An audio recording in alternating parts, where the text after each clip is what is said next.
नमस्कार. आपण पाहतात राजहिरा लाईव्ह न्यूज चॅनल.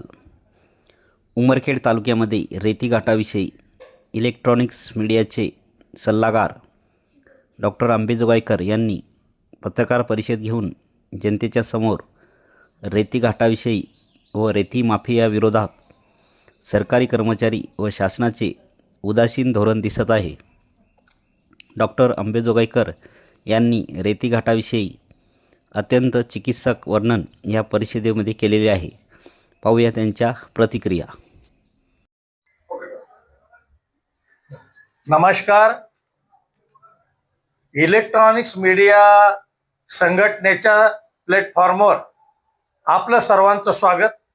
माझ्यासोबत आहेत इलेक्ट्रॉनिक्स मीडिया संघटनेचे अध्यक्ष विजय कदम आणि माझ्या बाजूला आहेत संघटनेचे सचिव दिलीप मुनेश्वर. त्याचबरोबर आजूबाजूला आमचे सर्व सहकारी बसलेले आहेत. तर आपण आज एक नवीन विषय घेऊन जनतेला जागरूक करण्यासाठी आम्ही पुढे आलेलो आहोत. माझ्या हातामध्ये शासनाचा रेती घाटा संदर्भात जी नियमावली आहे त्याची नियमावलीची एक यादी की रेती कशा पद्धतीनं रेती घाटावरून वहन केली पाहिजे आणि गरजूपर्यंत कशी पोहोचली पाहिजे, त्याची नोंद कशी ठेवली पाहिजे, हे शासनाची नियमावली ह्या कागदावर आहे. आणि ह्याच्यामध्ये खुद उमरखेडचे तहसीलदार सुरटकर यांची सही आहे. आणि उमरखेड महागाव या ठिकाणावर आतापर्यंत 7 पेंड हरास झालेले आहेत आणि या पेंडावरून शासनाच्या नियमाची कुठलीही अंमलबजावणी मात्र होत नाही. अगोदर मी तुम्हाला दाखवण्याचा प्रयत्न करतो की नियमावली आहे का. पहा, शासनाचा नियम असा आहे की वाळू घाटातून उत्खनन केलेल्या वाळूची नोंद महाखनिज प्रणालीवर ऑनलाईन घेणे बंधनकारक असेल. नियम पहिला. नियम दुसरा, ग्राहकांना सकाळी 6 ते संध्याकाळी 6 वाजेपर्यंत वाळू विक्री करणे बंधनकारक आणि विक्री केलेल्या वाळूची नोंद महाखनिज प्रणालीवर घेण्यात आली पाहिजे. नंबर 2 झाले. आता तिसरा नियम असा आहे की लिलाव धारकाने, परवाना धारकाने रेती वाळूचे केलेले उत्खनन, विक्री व वाहतूक केलेल्या रेतीबाबतची दैनंदिन हिशोब नोंद होई ठेवणे आवश्यक आहे.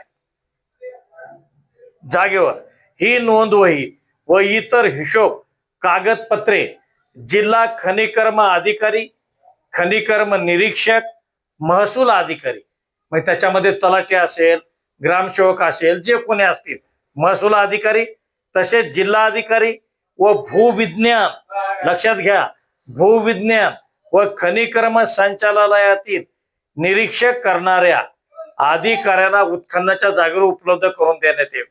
म्हणजे जेव्हा खनिकर्म किंवा भूविज्ञानचे अधिकारी येतील, किती उत्खनन होईल, त्यांनी उत्खनन कुठून केलं याची दैनंदिनी त्याची यादी देणं बंधनकारक आहे.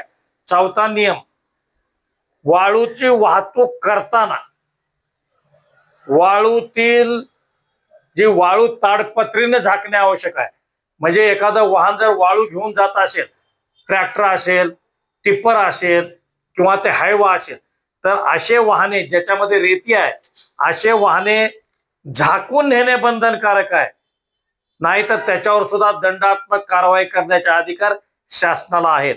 आता त्याचबरोबर 5वा नियम तुम्हाला दाखवतो की लिलाव धारक, परवाना धारक यांना मंजूर केलेल्या वाळू घाटातून उत्खनन केले आहे त्याबाबतचे विवरण सक्षम प्राधिकरण अधिकाऱ्याकडून प्रमाणित करून दर महिन्याच्या 10 तारखेला महाखनिज या प्रणालीवर ऑनलाईन सादर करणे बंधनकारक राहील. म्हणजे त्या ज्या ठिकाणचा लिलाव झालेला आहे त्या ठिकाणची ही रेती आहे हे तुम्हाला सांगतो, हे सांगणं बंधनकारक आहे. जे लिलाव धारक, परवाना धारक मासिक वितरण विवहित वेळेत ऑनलाईन सादर करणार नाहीत त्यांच्या विरुद्ध ठेका रद्द करण्याबाबत, पहा, जर त्याने असं नाही केलं तर ठेका रद्द करण्याबाबत तसेच त्यांच्या विरुद्ध दंडात्मक कारवाई करण्याचे अधिकार जिल्हा अधिकारी यांना राहतील, असा 5वा नियम या ठिकाणचा आहे. आणि 6वा नियम सुद्धा तुम्ही पहा, लिलाव धारकाने किंवा परवाना धारकाने वाळू वाहतुकासाठी वापरण्यात येणाऱ्या वाहनाची माहिती पहा माननीय जिल्हाधिकारी यांना देण्यात यावी आणि कोणत्याही परिस्थितीत वाहनाच्या वहन क्षमतेपेक्षा जास्त वाहतूक होणार नाही याची दक्षता घेण्यात यावी. म्हणजे किती वाहनात भरायचं नाही, ज्या वाहनाची क्षमता आहे त्या क्षमतेचं कार्ड सुद्धा त्यांच्याजवळ असलं पाहिजे. या वाहनामध्ये इतकं टन मेट्रिक किंवा ब्रास वा रेती बसते त्याच्यापेक्षा जास्त तुम्हाला वहन करता येणार नाही, हा सुद्धा 6वा नियम आहे. 7वा नियम पहा, बोर होऊ नका नागरिकांनो, जागे व्हा, तुमच्यासाठी आम्ही सांगत आहोत. आणि 7वा नियम आहे, नदी किंवा खाडीपात्रातून वाळू काढत असताना पात्र लिलावाधारक यांना त्यांनी उत्खनन केलेल्या वाळूच्या जास्तीत जास्त 10% वाळू पहा, म्हणजे जो रेती घाट हरास झालेला आहे त्यामधील उत्खनन केलेल्या वाळूच्या 10% वाळू प्रधानमंत्री, लक्षात ठेवा, प्रधानमंत्री आवास योजनेअंतर्गत तसेच आर्थिक दृष्ट्या मागास प्रवर्गातील लाभार्थ्यांच्या घरकुलासाठी विनामूल्य, पहा विनामूल्य उपलब्ध करून देणे बंधनकारक आहे.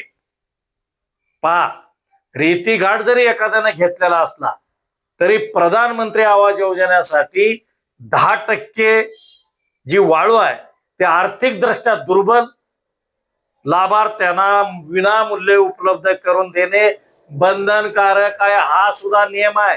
त्याबाबत लिलाव धारकात शासनामार्फत पहा कोणती रक्कम अनुज्ञेय राहणार नाही, म्हणजे घेता येणार नाही, याची लिलावाधारकाने नोंद घ्यावी, असा सुद्धा शासनाचा नियम आहे. आणि बरंच काही आहे. त्याच्यानंतर 9वा नियम आहे, प्रधानमंत्री आवास योजनेअंतर्गत आर्थिकदृष्ट्या मागास प्रवर्गातील लाभार्थ्याच्या घरकुलासाठी वाळू उपलब्ध करून न दिल्यास पहा नियमातील तरतुदीनुसार योग्य ती कारवाई करण्याचे अधिकार माननीय जिल्हा अधिकारी साहेबांना आहे. लक्षात आलं, म्हणजे मोफत देणं आवश्यक आहे. तसे 10वा नियम असा आहे की प्रत्येक वाळू गटातील वाळू वाहतुकीसाठी एकच रस्ता ठेवण्यात यावा, एकच रस्ता. आणि पुढचे नियम तर अतिशय कडक आहेत, लक्षात घ्या नागरिकांनो, लक्षात घ्या. आणि तुम्ही जागे व्हा, जोपर्यंत तुम्ही जागे होणार नाही किंवा तुम्ही हे नियम शासनाच्या निदर्शनात आणून देणार नाही किंवा या नियमाचं पालन करण्यासाठी शासनाला तुम्ही दबाव आणणार नाही, तोपर्यंत कुठल्याही नियमाचं पालन होणार नाही. तर 10वा नियम तुम्ही पहा, प्रत्येक वाळू गटाच्या ठिकाणी पहा 10वा नियम कसा आहे, प्रत्येक वाळू गटाच्या ठिकाणी 24/7 छायाचित्रण होण्यासाठी लिलाव धारकामार्फत CCTV कॅमेरे बसविण्यात यावेत. पहा एका तरी रेती घाटावर CCTV कॅमेरा आहे का? तर शासनाचा नियम आहे की 24/7 छायाचित्रण होण्यासाठी लिलाव धारकामार्फत, म्हणजे ज्यांनी पेंट विकत घेतला त्यांनी त्या ठिकाणी CCTV बसविण्यात आले पाहिजेत, हा सुद्धा शासनाचा नियम आहे. आणि यापैकी किमान एक CCTV कॅमेरा वाहतुकीच्या साधनात, म्हणजे ज्या ट्रकवर वगैरे आहे, ज्या ठिकाणी वाळू भरण्यात येते त्या ठिकाणी बसवण्यात यावा व वाळू गटातील वाळूची वाहतूक करणारी सर्व वाहने गावातील ज्या ठिकाणावर ये जा करतात त्या ठिकाणच्या छायाचित्रणाकरिता वापरण्यात यावा. आणि वाळू गटाच्या ठिकाणी बसविण्यात आलेल्या CCTV कॅमेऱ्याचा खर्च लिलावधारक परवानाधारक यांना सोसावा लागेल. पहा शासनाची जिम्मेदारी नाही, ज्यांनी तो पेंट घेतलेला आहे त्यांना त्या ठिकाणी CCTV लावायचा. ज्या रस्त्यावरून येणार आहेत त्याची सुद्धा रेकॉर्डिंग झाली पाहिजे, हा सुद्धा शासनाचा 11वा नियम आहे. 12वा नियम तुम्हाला सांगतो, लिलावधारकांना CCTV सार्वजनिक सर्वेक्षणासाठी शासनाने निश्चित केलेल्या, म्हणजे शासनाने जो निश्चित केलेला सर्वेक्षणाचा नियम आहे त्या संकेतस्थळावर उपलब्ध करून देणे सुद्धा बंधनकारक आहे. म्हणजे शासनाला सुद्धा ह्या CCTV कॅमेऱ्यामध्ये काय काय रेकॉर्ड व्हायलंय हे सुद्धा उपलब्ध करून देणं हे परवानाधारकाचं काम आहे. 13वा नियम पहा, रेतीची वाहतूक करणाऱ्या प्रत्येक वाहनावर, फार महत्वाचा नियम आहे आणि ह्या नियमाचं पालन होत नसल्यामुळं रेती तस्करी मोठ्या प्रमाणात वाढलेली आहे. लक्षात घ्या, ह्याच्यात कुणाकुणाचं भलं होतंय मी पुन्हा सांगणारच आहे, परंतु 13वा नियम पहा, रेती वाहतूक करणाऱ्या प्रत्येक वाहनावर जीपीएस बसविणे आवश्यक राहील. जीपीएस सिस्टीम बसविणे आवश्यक आहे आणि रेतीची वाहतूक करणाऱ्या वाहनामध्ये जीपीएस न बसविल्यास बारकोड टीपीचे इनवाईट जनरेटिव्ह होणार नाही. न बसल्यामुळे ह्याची रेकॉर्डिंग होणार नाही ना. हा सुद्धा 13वा नियम आहे. 14वा नियम पहा, लिलावधारक किंवा परवानाधारकाने बसविण्यात आलेल्या सीसीटीव्हीचा ऍड्रेस पहा, लक्षात घ्या, जिल्हा अधिकारी, विभागीय आयुक्त व शासनाच्या महसूल व वन विभागाकडे देणे आवश्यक राहील. पहा, सीसीटीव्हीचा ऍड्रेस कुणाला द्यायचा आहे? जिल्हा अधिकाऱ्याला द्यायचा, विभागीय आयुक्तांना द्यायचा आहे. तसेच शासनाच्या महसूल आणि वन विभागाकडे देणे बंधनकारक राहील. आणि लिलावधारकाने वाळू उत्खनन व वाळूचे छायाचित्र नसलेली सीडी, ज्या पद्धतीने तुम्ही उत्खनन करत आहात, वहन करत आहात, ह्याची सीडी सुद्धा तुम्हाला काढणं आहे आणि सीडी दर 15 दिवसांनी तहसील कार्यालयात जमा करणे अनिवार्य आहे. शासनाचा नियम आहे, ह्याची सीडी काढा आणि तहसील कार्यालयात दर 15 दिवसानं ते सीडी जमा करणे आवश्यक आहे. इथले तहसीलदार असतील, एसडीओ असतील, त्यांना हे नियम माहित नाहीत का? नियम माहित नाहीत का? नियम आहेत, नियमाची पूर्तताच करून घेत नाहीत हे अधिकारी. आता 14वा नियम तुम्हाला मी सांगितलेला आहे, आता 15वा नियम सांगतो. त्यासाठी संबंधित लिलावधारकाकडे, परवानाधारकाकडे तहसीलदारांनी प्रमाणित करून दिलेली भेटवही ठेवणे आवश्यक असेल. तिथं भेटवही सुद्धा कोणत्या कोणत्या अधिकाऱ्यांनी त्या रेती घाटावर भेट दिली त्याची नोंदवही सुद्धा ठेवणे आवश्यक आहे. इतके 15 नियम रेती उत्खननाचे वहनचे आहेत आणि हे तहसीलदार सुरटकर, उमरखेड तहसीलदार यांच्या सहीने हे उमरखेडच्या 7 रेती घाटाला हे नियमावली देण्यात आली आहे आणि ही नियमावली महाराष्ट्रातल्या सर्वच रेती घाटांना लागू आहे. प्रत्येक त्या ठिकाणचे ते तहसीलदार देत असतील. परंतु उमरखेड तालुक्यापुरता विचार करता ही नियमावली शासनाने जाहीर केलेली आहे. शासनाचे तालुका दंडाधिकारी तहसीलदार सुरटकर यांच्या सहीने हे नियमावली या ठिकाणी प्रकाशित करण्यात आलेली आहे. परंतु यामधील कुठल्याही नियमाची पूर्तता मात्र होताना दिसत नाही. त्यामुळे होतंय काय की ज्याच्या हातात असे वाहनं सापडतात ज्याच्यावर जीपीएस लावलेलं नाही, सीसीटीव्ही कॅमेरे नाही, हे काय करतात, एका पावतीवर तीनदा वाहनं नेतात. त्यामुळे पोलिसाच्या तावडीत सापडलं की पोलीस पैसे खातात, तहसीलदाराच्या तावडीत सापडलं तहसीलदार पैसे खातो, गिरदावर पैसे खातो, तलाठी पैसे खातो. इतकंच नाही तर जे जाईल, ज्यांना थोडा बहुत नियम माहित आहे त्यांना हे लोक पैसे देतात आणि प्रकरण दाबण्याचा प्रयत्न करतात. त्यामुळे रेती प्रकरणामधून अनेक माफिये गुंड तयार होत आहेत आणि ह्या शासनाच्या नियमाची पूर्तता शासनाचेच कर्मचारी करून घेत नाहीत आणि त्यामुळे रेतीचा धंदा हा सोन्याचा धंदा झालेला आहे आणि यामुळे शासनाच्या तिजोरीवर मोठा भुर्दंड पडत आहे आणि शासनाच्या तिजोरीमध्ये नाममात्र असा पैसा जमा होत आहे, महसूल जमा होत आहे आणि ह्याची पूर्तता करणे उमरखेडच्या तहसीलदाराचं किंवा प्रत्येक तालुक्याच्या ज्या ठिकाणी रेती गाळा झालेल्या आहेत तिथल्या महसूल अधिकाऱ्याचे हे काम आहे. परंतु ह्या नियमाची कुठेही पूर्तता होत नाही आणि त्यामुळे रेती हा विषय अतिशय गंभीर झालेला आहे आणि हे रेती माफिये कुणावरही हल्ला करतात, रात्री बेरात्री रेतीचे उत्खनन आणि वहन करतात, रेतीची चोरी करतात आणि याच्या माध्यमातून चोरी पकडण्यासाठी गेलेले काही इमानदार अधिकाऱ्यावर, कर्मचाऱ्यावर हल्ले सुद्धा होतात आणि त्यामुळे नागरिकांनो ह्या 15 नियमाची पूर्तता होणे आवश्यक आहे. त्याशिवाय रेतीमधील तस्करी थांबणार नाही.